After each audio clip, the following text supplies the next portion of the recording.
you're welcome to Lospectus. This is part 8 of the Mood Court series, and in this video we're going to learn how to make a compendium which you'll give to the judge in the oral rounds. अगर आपने इस series के पिछले episodes नहीं देखे हैं तो आप ऊपर आई बटन पर क्लिक करके या डिस्क्रिप्शन में दी हुई लिंक पर क्लिक करके देख सकते हैं. And if you want to stay tuned with this series and our upcoming videos, then do subscribe the channel and hit the bell icon to receive regular notifications. Coming back to this video's topic, सबसे पहले ये जान लेते हैं कि compendium होता क्या है और ये मूड कोर्ट पर्सपेक्टिव से क्यों इम्पोर्टेंट है. सो कंपेंडियम बेसिकली एक फाइल के अंदर उन सारी लीगल अथॉरिटीज का कंपाइलेशन है जो आपने अपने मेमोरियल में साइट की हैं. आपने मेमोरियल में जो भी cases, commentaries, parliamentary debates, articles, reports etcetera use की हैं, आप उन अथॉरिटीज का ऑथेंटिक सोर्सेज से प्रिंट निकलवाते हैं and then you bind all those print outs in a file.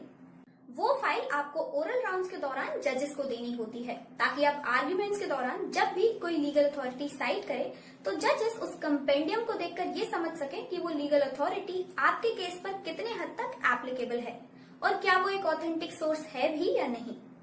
So it's just to verify the credibility of the legal authorities. Otherwise जजेस को कैसे पता चलेगा कि आप जो केस या आर्टिकल बोल रहे हैं वो रियल में एग्जिस्ट करता है या नहीं. Now let's see how you have to compile the compendium. अपने मेमोरियल के इंडेक्स ऑफ अथॉरिटीज पेज को ओपन कीजिए क्योंकि यहीं पर आपके मेमोरियल में साइटेड सारी लीगल अथॉरिटीज मेंशन्ड हैं. देन वन बाय वन उन अथॉरिटीज को डिजिटली सर्च कीजिए. When you get the material online तो उसमें उन पेजेस को मार्क कीजिए जिन पेजेस का कंटेंट आपने रेफर किया है. फॉर एग्जाम्पल, अगर कोई केस 20 पेजेस का है और आपने पेज नंबर 5 और 11 पर मेंशन्ड लाइंस साइट की हैं, तो आप पेज 5 और 11 का प्रिंट लेंगे plus the front page of the case, जिससे जजेस को सोर्स और साइटेड कंटेंट दोनों मिल जाएं. सिमिलरली अगर कोई आर्टिकल है, रिसर्च पेपर है या कमेंट्री है, तब भी आप फर्स्ट पेज का प्रिंट लेंगे plus the relevant pages that you cited the lines from. पूरा केस या पूरा का पूरा आर्टिकल प्रिंट करा के इतना बड़ा कंपेंडियम बनाने की जरूरत नहीं है. कंपेंडियम में सिर्फ वो कंटेंट सोर्सेस होने चाहिए जो आप एक्चुअली वहां जजेस के सामने साइट करने वाले हैं. मेमोरियल में लिखे हर केस का प्रिंट लेना जरूरी नहीं है, only the important ones. And only use a spiral binding file for a compendium क्योंकि हैंडल करने में इजी होता है and that is generally accepted version in the court as well. Compendium का फ्रंट कवर रेड या blue रखना है, depends कि पेटिशनर साइड का कंपेंडियम है या रिस्पोंडेंट साइड का. फ्रंट पेज पर टॉप राइट में आपका टीम कोड, कंपटीशन का पूरा नाम, पार्टीज का नाम, कोर्ट का नाम और नीचे लिखना है कि पेटिशनर साइड का कंपेंडियम है या रिस्पोंडेंट साइड का. Basically it will look like your memorial front page only except the line compendium for petitioner और रिस्पोंडेंट. ऑल्सो कंपेंडियम बनाते वक्त आपको कुछ इंपॉर्टेंट बातों का ध्यान रखना है. नंबर 1, कंपेंडियम में अथॉरिटीज को उसी ऑर्डर में कंपाइल कीजिए जिस ऑर्डर में आपने उन्हें मेमोरियल में साइट किया है.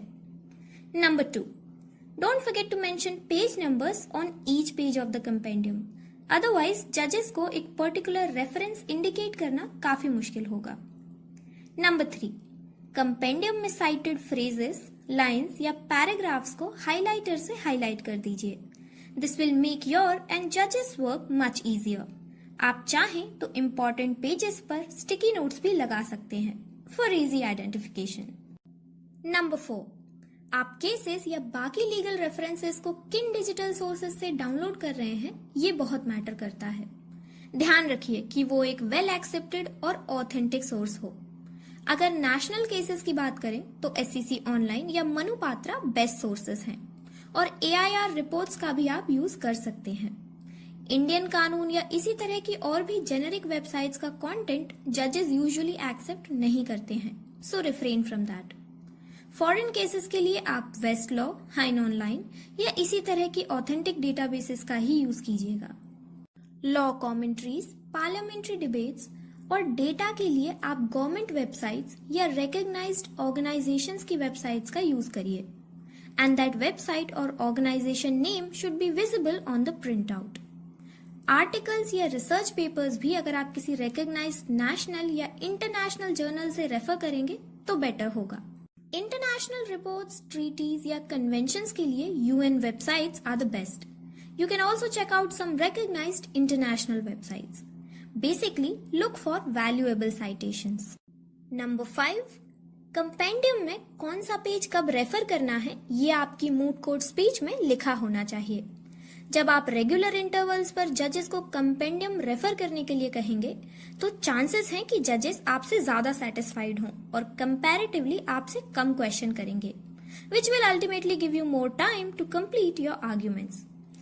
एंड नंबर 6, आपको ये भी पता होना चाहिए कि आपने जो रिसोर्सेज साइट किए हैं, जो वेबसाइट्स रेफर की हैं, वो क्यों की हैं. Why do you think they are reliable. जजेस कभी कभी ये क्वेश्चन भी पूछ सकते हैं. आज के वीडियो में बस इतना ही. Now I think it will be easy for you to compile the compendium with the right references. Next part यानी पार्ट 9 में हम ओरल राउंड्स प्रिपरेशन के बारे में डिटेल में बात करेंगे. और इस मूड कोर्ट सीरीज के बारे में आपके क्या रिव्यूज हैं ये मुझे कमेंट सेक्शन में जरूर बताइएगा. अगर ये वीडियो आपके लिए हेल्पफुल रहा हो तो लाइक जरूर कीजिएगा. और अगर आप इस मूड कोर्ट सीरीज और हमारे आने वाले वीडियोस के साथ लगातार जुड़े रहना चाहते हैं तो चैनल को कीजिए सब्सक्राइब और बेल आइकन को प्रेस कीजिए जिससे हमारे आने वाले वीडियोस की नोटिफिकेशंस आपको मिले सबसे पहले. Till then, happy mooding and thank you for watching.